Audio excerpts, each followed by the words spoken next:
Enough na ba talaga yung support and resistance? Sasagutin yan lahat ni Coach X sa video na to about supply and demand. Ano ba talaga yung difference niya? And ano ba yung perfect talaga na para sa'yo? And after ng video, i-comment mo naman kung support and resistance trader ka or supply and demand trader ka na. Yun lang, enjoy the video. Hi guys, so in this video, pag-usapan natin ang isa sa pinaka-debated topics sa Forex industry, which is supply and demand versus support and resistance. So in this video, I'm going to explain both of these concepts and then tignan natin kung ano yung mas okay. Is it really supply and demand or support and resistance? So let's check out yung chart. So first of all, ano yung difference ng supply and demand and support and resistance? So generally ang supply and demand, sige unahin na lang natin support resistance. Support and resistance is yung general umbrella term for key areas na nagkaroon ng magandang reaction. So pag sinabi mong magandang reaction, what does that mean? Ito, kunyari, a price bounce point. So pag sinabi mong bounce point, umakit yung price, and then natamaan to. And then after that, parang tinulak siya pababa. So that's a bounce point. Swing high, yan yung tawag. Kasi nag-swing siya from going up, pinush pababa. And then if you have several na ganyang swing high na nagko-converge sa iisang area, so like itong tatlo, you can form a resistance level. And then vice versa lang naman pang support level kapag like let's say ito, backdate natin konti. So for example, ito, if you see yung ganyan, yung ito, yan. And then after that, nakita mo ito, ganyan. So, if may strong na ganyan na matutulis na nagko-converge sa isang area, you can rather assume na support area, or yung kabaliktaran nun is resistance area. Okay? So, yan yung basic ng support and resistance. So, ano yung difference niyan sa supply and demand? So, supply and demand, ang pinakaunang incarnation na tinuruan sa akin, or the simplest way na tinuruan sa akin, is basically yan yung origin point ng impulse move. So ano yung impulse move? Pag sinabi mong impulse move, nakikita mo yung ganito. Yan. So these are impulse candles. So pag sinabing impulse candles, yun yung halos walang wick. And kung madaming impulse candles na gumagalaw in one direction, then the stronger the impulse, obviously, di ba? So, ang pinakaunang gagawin is magtatanong tayo saan ang gagaling yung impulse candle. Yung origin, you'll have to look for yung candle na magkaiba ang itsura sa mga impulse candles. So, ito puro red, halos walang wick. So, yung origin niya is this green one. So, anong nangyari dyan ay ito yung naging supply level mo. Okay? So, what is a supply level? Supply level is yung level below yung current above ng current price. So yun, supply level. So ano yung underlying concept dito? Since dito yung origin ng original impulse movement, ibig sabihin this is a relevant area. Okay? Kasi parang nandito nanggagaling yung yung parang buwelo, and then nag-shoot pababa. So as you can see, medyo matagal-tagal pa. Yan. So, yun. This is a strong level that we can look at. So, if nakita mo dito, meron din tayong isa pa, which can be found here. Ito. Pwede rin natin i-consider ito. So, coach, kailangan ba yung buong nakakaibang candle? Not necessarily naman. You don't need to be so strict. Basta, ang important is nakuha mo yung area. Okay? So, from here, you have two supply levels na pwede mo pagpipilian na kung saan ka pumasok. Kasi ang inaantay mo dito is kapag bumalik siya, so either here or here. So, ano yung pipiliin nyo sa dalawa? I'll explain more of that later. So, yun. So, yun yung supply level. Same concept applies naman sa demand level. Pare-parehas lang naman. Ang hahanapin mo lang ay impulse green candles.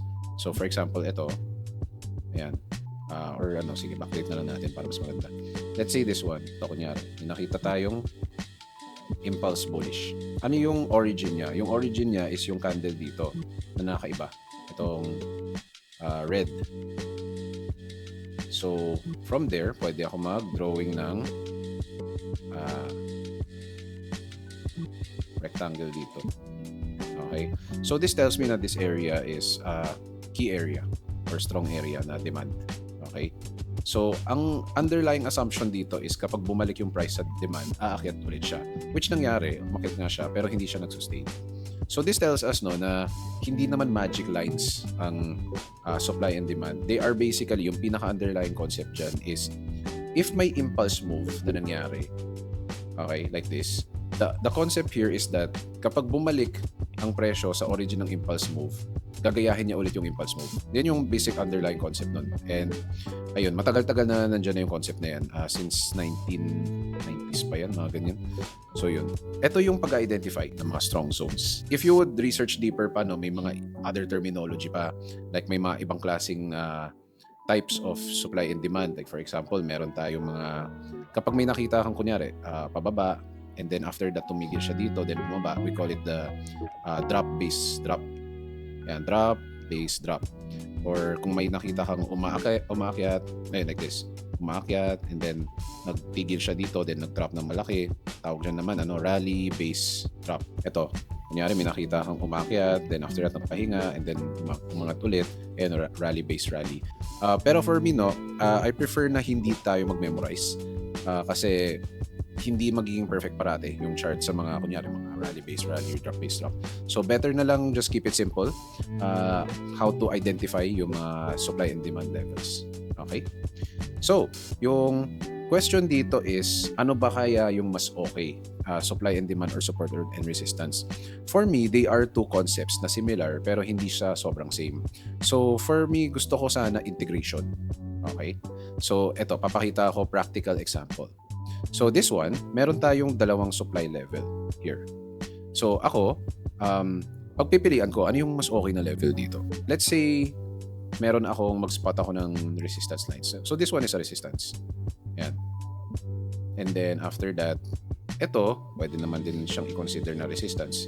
So both of these levels, meron siyang confluence. Okay? So, ano yung pipiliin ko? Kung may makita nyo dito, ako nakakita ako ng triple top. So, neckline ng triple top, at the same time, this is also a resistance, and at the same time, this is also a supply level. So, kung ako yun, pwede kong piliin ito. Okay? Itong level na to. O yun. Kasi mas malalim din siya if I were to compare. Tapos, kung makikita nyo dito, this one, meron siyang strong resistance na even sa kung binackdate mo siya, malakas din siya dito. So, there's ilang touches dito. So, in other words, ako, this whole area, mas madaming confluences sa itong area. So, for me, mas pipiliin ko ito. So, bye-bye na to for me. Ayan. Pero, syempre, depende na yan sa strategy nyo. But, yung point ko dito is, personal take ko lang, don't think of support and resistance and supply and demand as enemies na iba-versus mo. Kasi, they're both trading concepts na pwede mo naman i-integrate eh. And yung kagandahan kasi sa trading is that yung mga several concepts na pinag-aaralan nyo, pwede mong i-integrate to make a strategy. So, kunyari, in this trade, ang concepts na kinumbine ko dito is chart pattern, yung pinaka-peak resistance, yung neckline, supply level. So, ang mangyayari dyan is kung nag-aantay ako umabot yung price dito, which okay naman kasi very patient na tao ako. Kapag umabot dito, somewhere sa area na to, pwede na ako mag-sell. So, pwede maging ganyan. Or kung gusto mo mas safe, edi dito. So, it's up to you din kung ano yung pipiliin mong risk management. Pero again, personal take, hindi ko kailangan piliin one or the other when it comes to supply and demand or support and resistance. Kasi, why not integrate mo yung dalawa? Edi magkakaroon ka ng dalawang confluences. And integrate mo pa yung supply and demand and support and resistance with other concepts as well para mas madaming confluence. So kapag mas madaming confluence at the end of the day, at least mas may conviction ka sa trading mo. Okay. So yun lang. Salamat guys.